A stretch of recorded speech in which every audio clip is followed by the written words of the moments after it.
va y avoir la réunion avec le contrat social. C'est ça. Donc peut-être vous pouvez me dire quelles sont vos impressions là-dessus. Et comme vous savez, on est là pour essayer de négocier un programme qui sera un accord de confirmation à titre de précaution.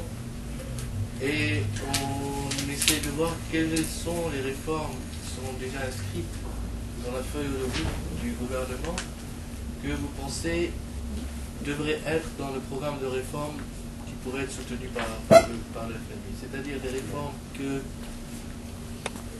comme vous le savez, le marché du travail est un élément,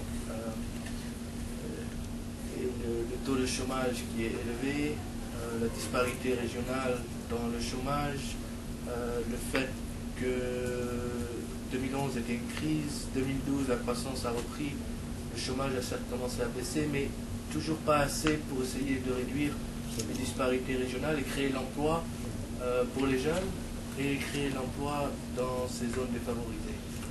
Est-ce que vous avez des mesures que vous envisagez cette année qui pourraient aider dans ce sens et est-ce qu'il y a une réforme approfondie du marché du travail, y compris entre peut-être pour la flexibilité, peut-être pour essayer d'adresser le problème de compétences, que ce soit du côté éducatif et de l'emploi, ou est-ce que vous pensez que c'est un projet de réforme qui prendra du temps et qu'il n'y a pas beaucoup d'actions qui vont être prises cette année? Cette année.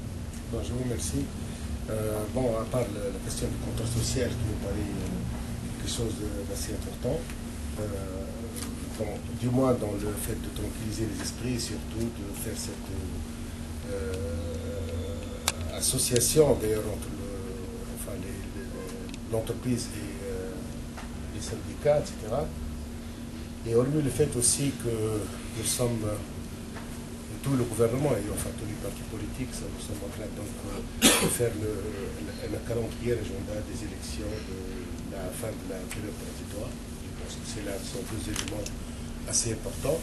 Et pour ce qui concerne l'emploi, vous êtes sans ignorer que la question du chômage est l'une des principales causes de la révolution. Et partant donc, comme je vous l'ai dit d'ailleurs peut-être en novembre, nous travaillons sous une pression, etc. Et depuis, ce que nous avons fait au niveau de l'emploi. Premièrement, il y a des questions urgentes que nous avons essayé un peu de maîtriser, surtout l'année dernière, non seulement dans le fonds national, parce que nous agissons au niveau du ministère sur deux plans. Il y a la formation professionnelle d'une part, et puis le Fonds national de l'emploi, qui est un fonds donc, de soutien, d'appui tout simplement aux différents chômeurs pour faciliter leur insertion. Et donc, ce que nous avons fait l'année dernière, ce qui a donc donné de très bons résultats dans la mesure où justement il y a 2 points qui sont donc, il y a le taux de chômage a baissé de 2 points, et c'était en août, et je pense que la fin de décembre, c'est-à-dire pour l'année 2012, nous pensons qu'il va y avoir une autre baisse, puisque depuis août, ils sont entrés en la question des concours de la fonction publique. Parce que les 31 500 nouveaux recrues, on a commencé le recrutement à partir de septembre. Donc les taux de chômage 17% qui a été donc publié par l'INS, c'était jusqu'à 31 août 2012. Donc pour le quatrième trimestre, donc ce n'est pas inclus. Et la deuxième chose, c'est que nous avons, pour le Fonds national de l'emploi, puisque nous avons donc multiplié ou bien augmenté son budget, et surtout nous avons opéré une réforme. La réforme en octobre 2012, qui est la restructuration du Fonds national de l'emploi. En réorientant ces interventions qui étaient d'ordre social pour justement adapter ces outils pour servir quatre objectifs. Le premier, c'est que tout simplement l'insertion des jeunes, ou bien donner des avantages des avantages donc pécuniaires aux entreprises, mais en contrepartie, l'entreprise devait faire un contrat de travail avec le recru. Il faut un contrat de travail qui n'ont pas de stage. C'est ce qu'on appelle le chèque d'emploi. Et la deuxième chose, c'est que la deuxième intervention, c'est que si l'entreprise considère que le jeune qui va être l'objet d'un recrutement n'est pas tout à fait formé, il n'a pas les compétences nécessaires, etc., donc nous pouvons donc intervenir en le plaçant dans l'entreprise ou ailleurs pour qu'il acquiert les compétences demandées. Et c'est ce qu'on appelle le chèque d'employabilité. C'est un chèque d'employabilité, donc qui est une sorte de bourse donnée aux jeunes justement pour qu'ils puissent avoir d'autres performances pour l'entreprise. Et le troisième axe, c'est de réorienter les interventions pour les zones défavorisées. Et c'était dans une approche régionale où on va dégager un budget du Fonds national de l'emploi et le transférer à une commission régionale ou un comité régional d'emploi qui va donc prendre en charge la question de voir dans quel créneau cet argent pourrait être dépensé pour créer de l'emploi. C'est ce qu'on appelle l'intervention qui se fait par l'intermédiaire des régions, donc des autorités locales directement. Et la quatrième intervention, c'est ce qu'on appelle qui concerne la formation d'une façon générale. Et on a fait en quelque sorte une liaison étroite entre la formation dans les centres de formation professionnelle et les besoins réels des entreprises. Et c'est ce qu'on appelle, il y a une association, il y a en quelque sorte non pas un partenariat, on est allé plus loin que le partenariat avec le secteur privé pour justement que la formation qui sera dispensée aux différents jeunes sera conforme aux besoins réels des entreprises, de telle sorte que les entreprises elles-mêmes vont être associées au déroulement de la formation, au programme de formation et même à la diplomation. Donc, et la deuxième chose aussi importante, c'est que nous avons constaté que traiter le chômage, on ne peut pas avoir des mesures comme ça qui ne sont bien étudiées, qui ne se basent pas sur des données fiables et qui n'a pas d'objectif bien précis. C'est pour cette raison donc nous avons élaboré un document stratégique qui est la stratégie nationale de l'emploi, qui nous a pris presque le travail de toute une année, l'année dernière. Et cette stratégie nationale de l'emploi, qui a été d'ailleurs adoptée par le gouvernement le 11 janvier dernier, juste avant le contrat social, et il fait mention de la stratégie nationale de l'emploi dans le contrat social. Et dans cette stratégie, il y a presque les différentes réformes qui devaient être faites pour justement booster l'emploi et surtout pour vaincre le chômage. Il y a des réformes de ce qu'on appelle macroéconomiques, ou bien il s'agit de la fiscalité, il s'agit de le code du travail, il s'agit aussi de l'enseignement supérieur et l'éducation et la formation professionnelle.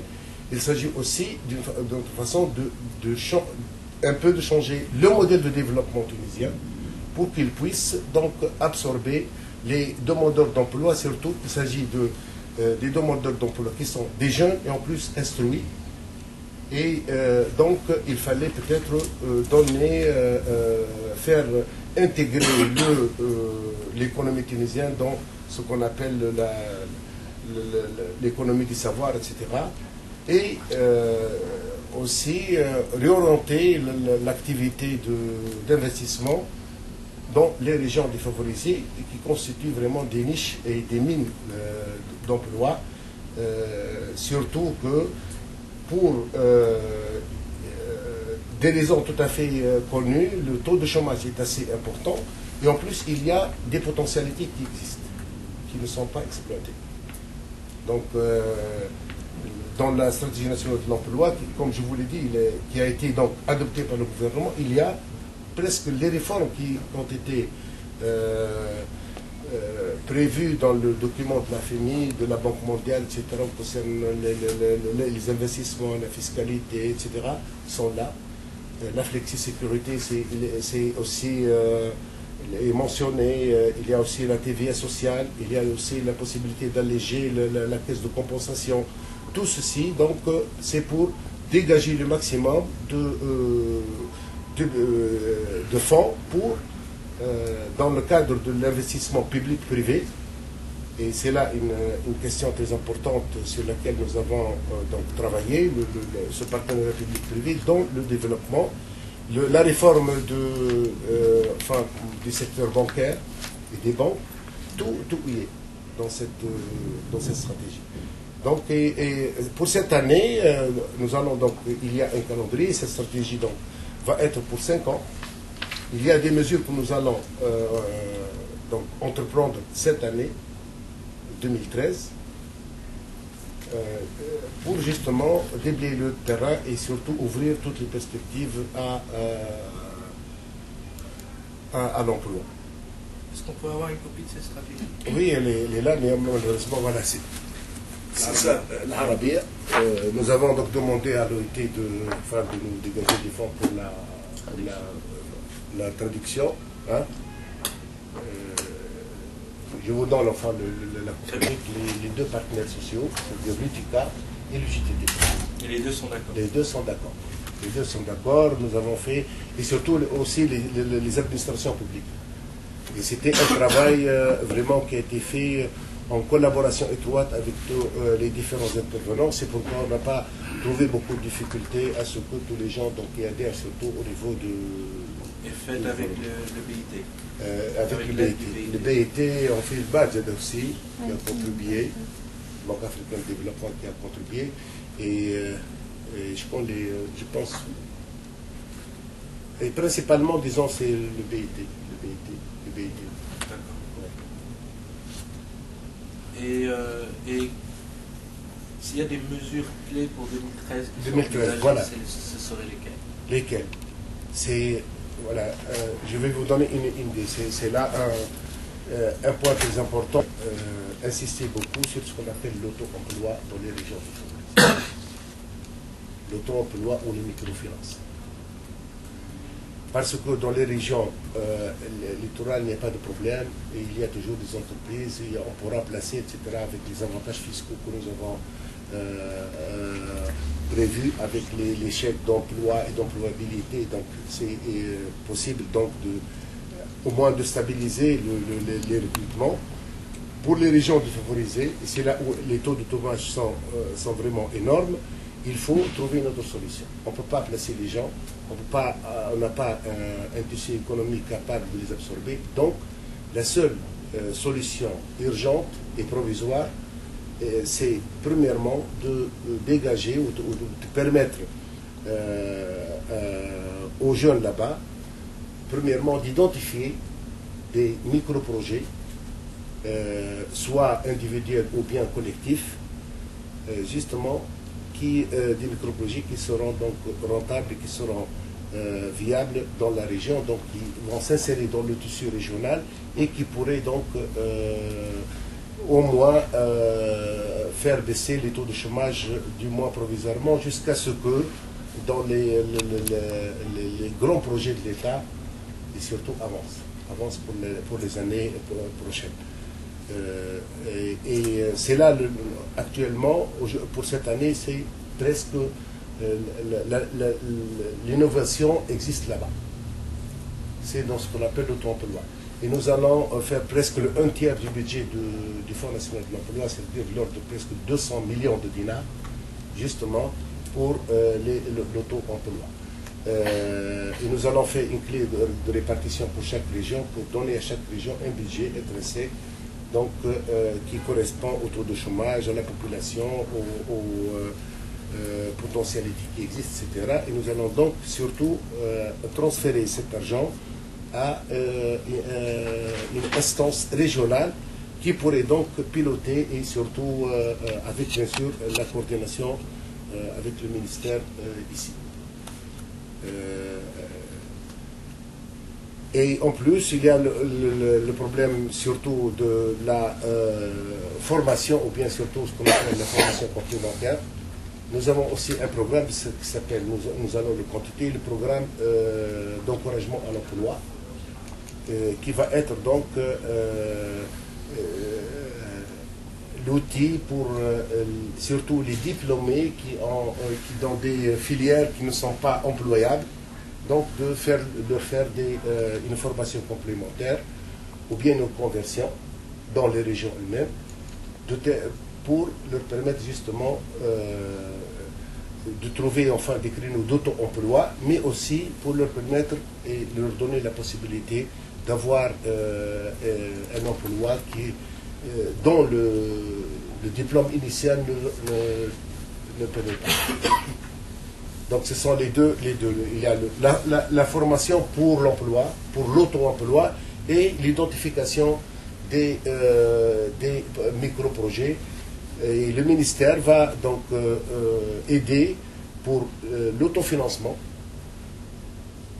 surtout qui constitue le blocage premier. Et surtout, nous avons fait des contrats, nous allons faire des contrats programmes avec le BTS, la banque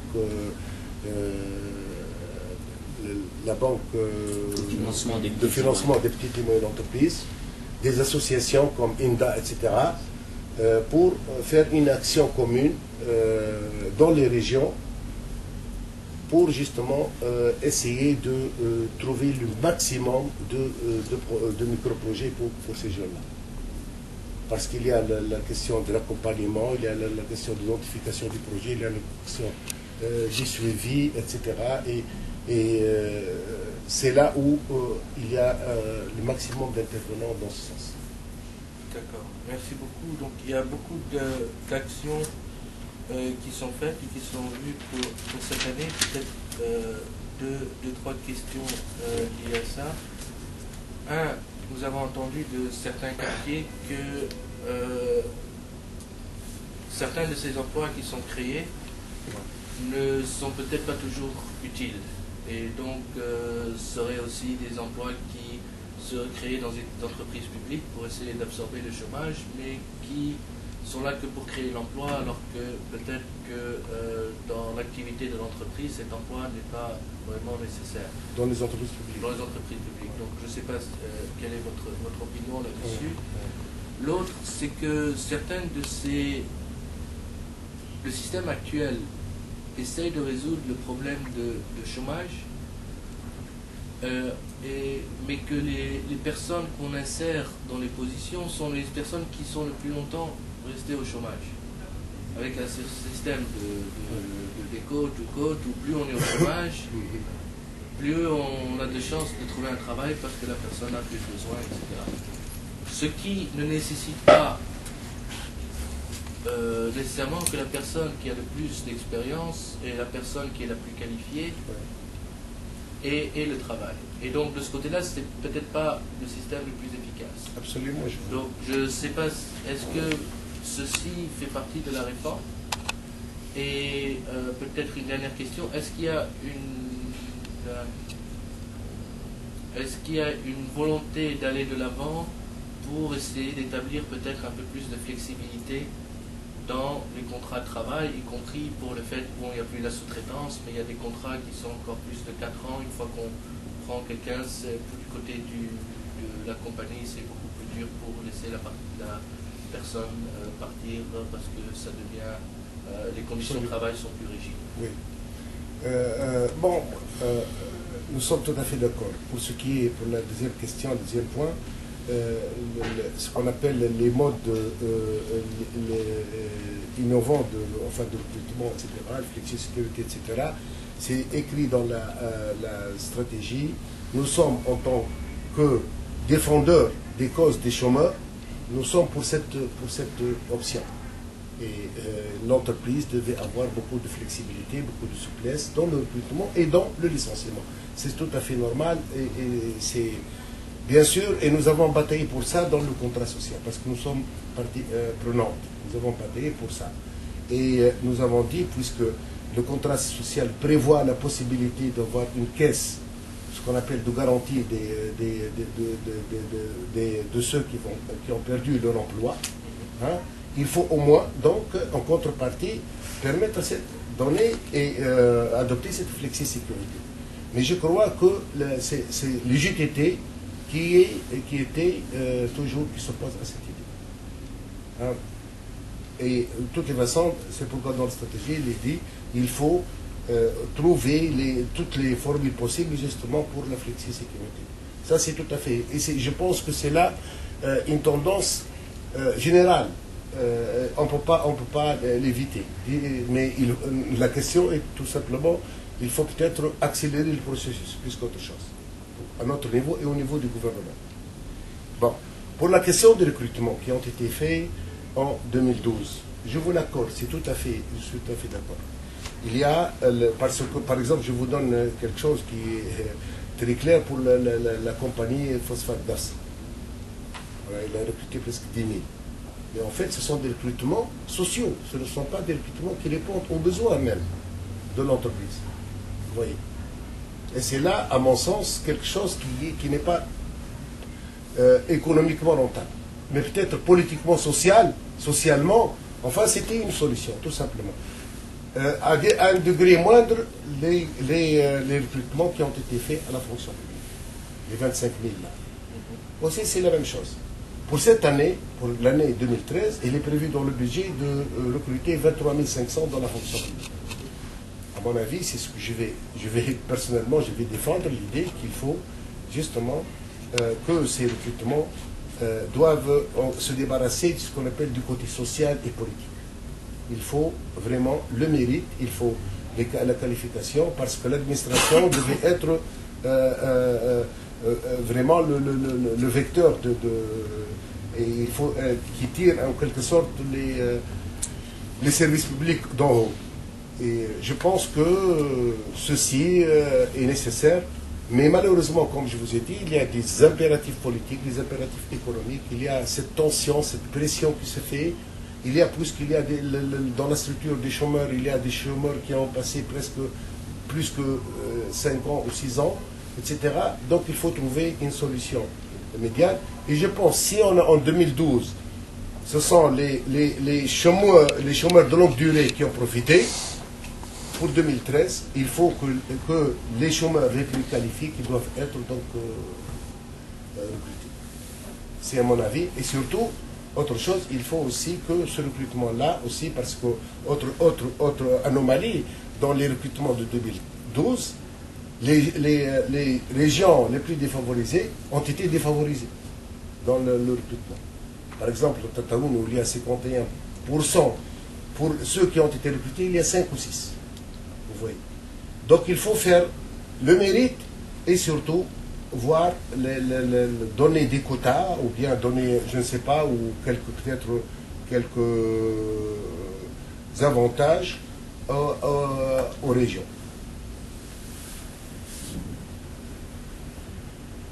Et bien sûr, nous allons donc faire une loi de recrutement pour la fonction publique et j'espère que ça va aller dans ce sens. Quel est le timing pour cette loi de recrutement de la fonction publique? Je pense que c'est en février, nous devons faire un projet. Bien sûr, il y a des gens du gouvernement qui nous disent on va maintenir la loi ancienne, etc. Hein? La loi ancienne qui était plutôt démagogique. Et où en êtes-vous dans l'état d'avancée de cette loi? De cette loi de recrutement de la fonction publique. 2013 ? Oui. Non, nous n'avons pas commencé parce que maintenant, toutes les structures de l'État sont culturalisées actuellement depuis 15 jours. Il y a la question de remaniement ministériel, il y a pour parler, nous allons essayer d'élargir la base de la coalition, etc. Donc, je pense qu'aujourd'hui, ce soir ou demain matin, il va y avoir l'annonce. demanderai pas les résultats. De toute façon, Mais on les connaîtra assez tôt. Ouais. Là, je pense que l'essentiel de ce remaniement, l'objectif, c'est de donner un second souffle. C'est de donner vraiment au gouvernement la possibilité vraiment de faire quelque chose de palpable et de faire quelque chose de clair. Parce que l'année dernière, on vivait sous dépression, et en plus, il n'y a pas de visibilité et de vision. Et pour nous, par exemple, le parti auquel j'appartiens, nous étions toujours, depuis le février dernier, nous disons que ce n'est pas comme ça que les choses doivent se faire. Et je crois qu'il y a un problème au niveau du chef du gouvernement, etc.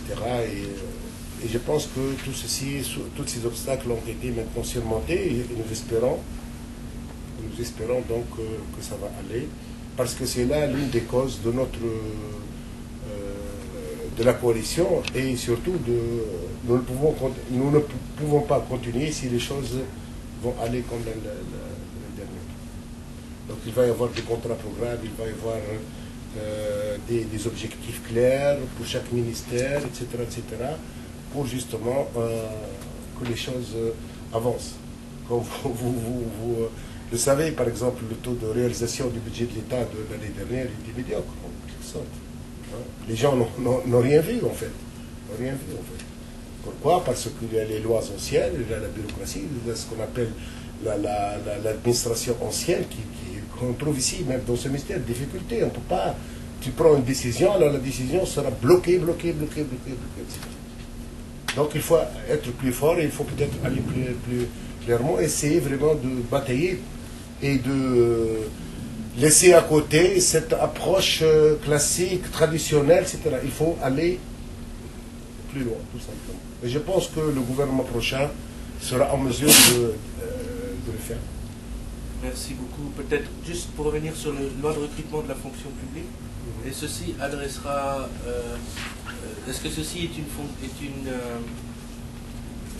une réforme de la fonction publique, ou plutôt juste pour voir et essayer d'améliorer les critères de recrutement et qui pourra faire partie de la fonction publique? C'est la deuxième alternative.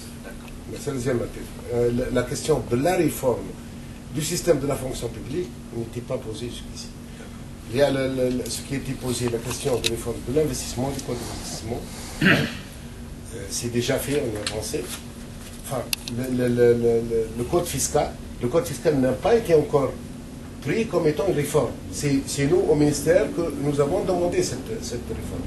Et c'est la chose la plus urgente. Et je pense que la question de la fiscalité, de la réforme qui doit être faite, constitue la clé de voûte, vraiment, pour l'emploi. Parce que l'entreprise, actuellement, et les ressources de l'État, etc., donc il y a tout un problème. Il y a aussi la question de la réforme du secteur bancaire. Et parce que nos banques actuellement, et c'est écrit dans la stratégie, elles ne prennent pas en considération l'emploi ni le développement. Ils travaillent dans une logique mercantiliste, tout à fait, il faut le taux d'intérêt, etc., et garantir les prix, etc., mais il n'y a pas la dimension développement, emploi dans nos activités, comme c'était le cas dans les années 60. Et donc, il faut peut-être revoir la question pour que les banques doivent tout ça prendre en charge la question de l'emploi et du développement régional. Et surtout dans une approche publique-privée. Je dirais sur ce dossier qu'il faut quand même rester assez prudent. Les banques en Tunisie sont fragiles. Ouais. D'ailleurs, lorsqu'on regarde la vulnérabilité de la Tunisie, c'est surtout le secteur financier qui en ressort. Et qu'encourager et revenir à une politique qui encouragerait des prêts dirigés dans certains domaines pourrait fragiliser les banques, parce que ce ne seront peut-être pas, comme vous le dites, approche mercantiliste, mais ils resteraient profitables. Et essayer d'encourager les prêts dans certains domaines ne sont peut-être pas les plus rentables et pourraient amener à des pertes, d'où encore une fois cette idée qu'il va falloir recapitaliser, etc. les banques. Donc c'est un peu peut-être que l'approche la plus directe est la meilleure dans ce sens-là, c'est-à-dire qu'avoir l'État directement mettre les ressources qu'il faut et pour les investissements et des projets. Les banques, je peux vous le garantir, que s'il y a l'infrastructure et s'il y a des projets bancables, et ils seront les premiers là-bas. Donc en fait, il faut créer un environnement qui puisse les inciter à financer des projets de ce côté-là, et donc créer un environnement où les projets deviennent plus bancables. Plus que les encourager à donner l'argent directement pour un projet qui pourrait s'avérer pas rentable et qui serait encore une perte qu'il va falloir après compenser, et en fait qui reviendrait à une dépense directe de l'État, donc il valait mieux la faire dès le début. Donc c'est un peu, peut-être ce que j'ai à dire sur... Oui, c'est vrai, mais c'est pourquoi j'ai dit aussi dans le cadre d'une approche publique-privée. C'est ça. De toutes les façons, il y a dans la stratégie, si vous prenez la peine, il y a des mesures. Nous avons pris en considération tout ça. La banque, c'est comme ça, comme vous le dites. Mais aussi le développement de notre côté. Il faut, par exemple, je vous donne, la banque tunisienne de solidarité. Les années précédentes, donc, bloque une quantité énorme de micro-projets. Pourquoi? Parce que l'approche, quand il traite le dossier, il le traite sous une vision tout à fait étroite, bancable, etc., etc. Et actuellement, par exemple, nous avons donc fait un contrat, un programme ou bien un accord pour...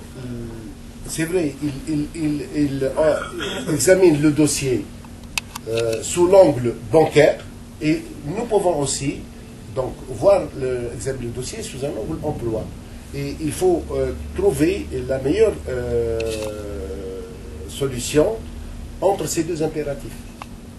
Parce que sinon, donc, les banques ne vont pas y contribuer. C'est pourquoi donc le privé peut jouer un rôle, c'est-à-dire la banque, mais aussi il y a peut-être l'État qui devait intervenir dans un processus, je pense, où tous les intervenants doivent donc aller de pair.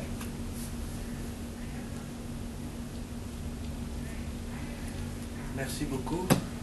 Merci pour toutes ces informations. Oui. Juste une question, peut-être à moyen et long terme. Oui. Est-ce qu'il y a une réflexion sur le type de développement économique de la Tunisie? Par exemple, je cite juste un exemple, le secteur offshore. Oui. Est-ce que ce type de développement crée de l'emploi, ou est-ce qu'une modification stratégique pourrait se traduire par une plus grande composante emploi de la croissance? Oui. Est-ce qu'il y a une réflexion dans ce sens? Justement, la réflexion majeure, c'est quel est le contenu de l'emploi dans la croissance. Parce que les années précédentes, le contenu de l'emploi était très minime. Il s'agit de, pour 1% du taux de croissance, environ 16 000 emplois. Pour nous, il s'agit justement, peut-être, il faut non seulement augmenter le taux de croissance, mais plus le contenu d'emploi, il faut aussi le maximiser. Et le taux enfin le contenu d'emploi, mais de qualité. De qualité. C'est pourquoi j'ai parlé d'économie de savoir. Il y a l'offshore, il y a tout ça, toutes les nouvelles techniques d'emploi et surtout la technologie, le savoir, etc., que nous devons intégrer. Surtout que les chômeurs tunisiens, des spécialistes, mais des diplômés. Donc, avec un peu de formation complémentaire, avec tout ça, donc ils sont capables d'être adaptés davantage aux nouvelles technologies. Par exemple, pour le ministère, nous avons, l'année dernière, nous avons proposé ce qu'on appelle la Tunisie digitale. C'est-à-dire, je ne sais pas si vous avez une idée, et qui va nous créer 50 000 emplois dans 5 ans, pour chaque année 10 000. Ce sont là des emplois de qualité. Actuellement, nous sommes en train de travailler sur notre projet qui est Cartoon Land. Il y a la Tunisie digitale d'un côté et l'industrie technologique de l'image. Et nous avons déjà identifié Sejnen, qui est une zone enfin défavorisée. On va commencer donc de mettre une plateforme pour ceci et quitte à le généraliser dans cette industrie de technologie de l'image. Enfin, c'est pour vous donner quelques projets. Bien sûr, c'est le ministère de l'Emploi qui le fait. Je ne sais pas pour les autres ministères, par exemple le développement régional ou bien le ministère de l'Investissement aussi, ils ont l'autre projet. Dans l'année précédente, il n'y avait pas eu coordination, on travaille presque chacun tout seul. J'espère que d'ici là, il va y avoir donc une meilleure coordination entre nous. Actuellement, si on exclut l'administration, quels sont les secteurs qui ont créé de l'emploi, quels sont les secteurs où il y a une destruction d'emploi? Bon, enfin, il y a surtout les industries manufacturières, il y a un recul, c'est vrai, un recul. Il y a le secteur des services qui continue de camper. Il y a aussi un peu les industries minières qui ont aussi vu un recul pour cette année-ci. Il y a l'agriculture, non, il n'y a pas de recul, il y a un rebondissement. Il y a le tourisme aussi. Le tourisme, il y a eu recul. Non, pas un recul. Non, pas un recul. Pour 2012, il n'y a pas eu un recul. Et surtout le problème, il y a, parce que vous savez, toutes ces statistiques tunisiennes ne sont pas tout à fait fiables dans le sens où il y a, premièrement, il y a le secteur informel qui n'est pas, on ne connaît pas. Parce que, par exemple, je vous dis pour les chômeurs, vous pouvez aller à Sfax, par exemple, et vous dites qu'il y a des chômeurs, les gens vous disent non, il n'y a pas de chômeurs, il y a un manque de main-d'œuvre. Et pourquoi? Parce que tous les gens travaillent, même s'ils déclarent qu'ils sont des chômeurs. Que veut dire chômeur pour lui? Parce qu'ils ne travaillent pas, qu'ils n'occupent pas le poste dont ils rêvaient ou qui correspondait à ses qualifications. Ils travaillent dans l'informel d'une façon ou d'une autre, etc. Pourtant, parce que l'INS nous dit chômeur, celui qui déclare qu'il est chômeur. Et vraiment, c'est pourquoi dans la stratégie, nous avons demandé qu'il faut revoir tout ça, pour donner des données fiables et des données justes. Hein? Par exemple, quand ils nous disent que nous avons actuellement 700 000 ou 650 000 chômeurs, les gens vous disent non, il y a 1500, 1 500 000. Les autres vous disent que nous n'avons que 100 000. Vous voyez. Donc, et c'est là où il y a vraiment, il faut prendre toutes ces statistiques un peu prudemment. Merci beaucoup. Donc, pour l'année 2012, emploi net créé, combien? Emploi net, c'est plus que 100, je crois, entre 100 et 110 000. Déjà en août, il y avait en août, selon l'INS, il y a, je pense, 71 ou 72 000. Net. Auxquels s'ajoutent les recrutements prévus dans le budget, dans la fonction publique, qui est de 31 500. Et qui, parce que ces recrutements n'ont été commencés qu'en septembre, c'est-à-dire après. Et en plus, il y a le secteur privé qui, normalement, dans le dernier trimestre 2012, il faut prévoir qu'il a, donc aussi, il y a eu des recrutements. Et c'est là, ce sont là des chiffres qui ne sont pas des chiffres ordinaires. Les années précédentes, la création d'emplois se situe entre 60 et 50 000. Nous avons vraiment fait quelque chose cette année un peu grandiose et même spectaculaire, parce que nous avons doublé. C'est un grand chiffre d'emplois créés, il faut faire attention que ça reste. Ne correspond pas aux besoins réels. Et ce que je veux dire, c'est que créer des emplois est l'objectif. Il faut créer des emplois soutenables. Absolument. Et à court terme et à moyen terme, c'est-à-dire pas des emplois qui dans 2 ans sont superflus, oui, et qui n'apportent pas à la productivité, absolument, et qui coûtent à l'économie, que ce soit du secteur privé ou du secteur public. Absolument, je vous l'accorde. Mais on comprend la transition politique et le contexte actuel qui est difficile, mais à la fin, il est toujours ma recommandation serait de garder l'optique sur la soutenabilité de ces emplois. Absolument. Et peut-être de notre côté, est-ce que vous avez des questions pour nous, ou un souci particulier, ou des questions juste en général? Enfin, pour vous, il faut premièrement essayer de ménager un peu votre image de marque. Le FMI n'a pas une bonne audience. Je pensais qu'on était devenu un peu mieux. Je pense, c'est ce que m'a dit le docteur Sklitz, il m'a dit que le FMI est en train de changer, etc., etc. Premièrement, parce que, je vous l'avoue, lorsqu'on a discuté enfin, de la question du prix au sein même du gouvernement, le débat était houleux. Oui, exactement. Que dire si on va le mettre dans la place publique? Alors, ce sera vraiment un. De deux, je pense que les réformes que vous envisagez doivent, je crois que ce sont de belles réformes, mais il faut prendre en considération l'impact social. Il faut essayer toujours de trouver une certaine, je ne sais pas, conciliation entre ces deux objectifs. Par exemple, pour la caisse de compensation, c'est tout à fait normal ce que vous dites. Mais il faut voir, par exemple, que c'est un grand chantier. C'est un grand chantier. Et on risque, si on va toucher un élément, alors que tout le système va être bousculé. Et c'est pour cette raison, donc, il faut aller progressivement et surtout, il faut prendre en considération les répercussions politiques et sociales.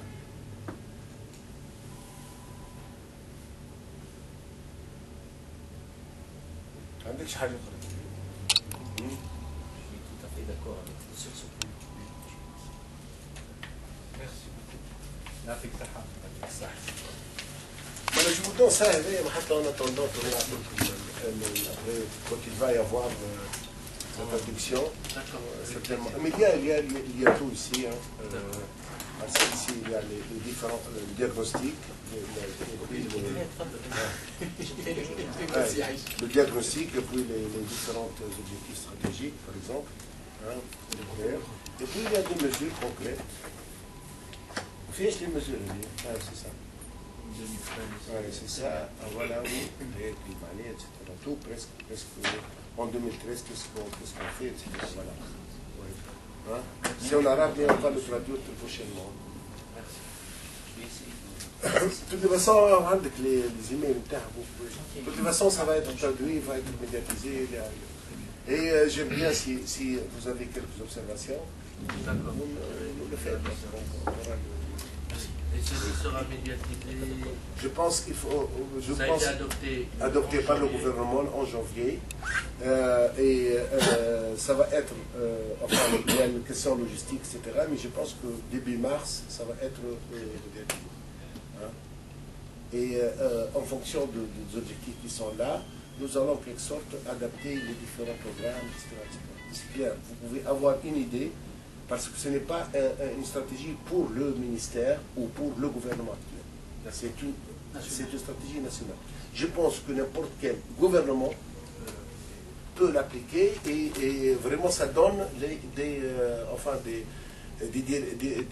directions tout à fait claires pour atteindre des objectifs qui sont tout à fait possibles à réaliser. Voilà. Merci beaucoup. Merci.